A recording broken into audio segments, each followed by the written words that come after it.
How to delete or hide recently played on Spotify. What's up everyone? In this video, I'm going to be showing you guys how to delete or hide your recently played songs on Spotify. But before we begin, make sure to head down below to give this video a like and subscribe to the channel. So the first thing that you need to do is open up your Spotify and make sure that you are logged into your account. Now what you need to do is to find your recently played, you are going to have to tap on the profile icon on the top left corner, and here you will find recents. So tap on recents to view all of your recently played songs.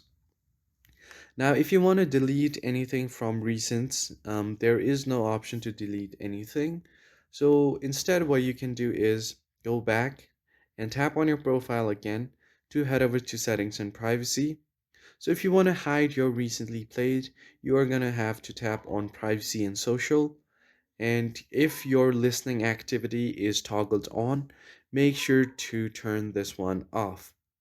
And also if your recently played artist is turned on, because people can see your recently listened on your profile, just turn it off and turn off your listening activity. And then what you're going to do is turn on the private session. What this does is temporarily hides your listening activities from your followers, but it will end after 6 hours. So you will only be able to hide it for 6 hours. So that's pretty much it. I hope you found it helpful. I'll catch you guys on the next one.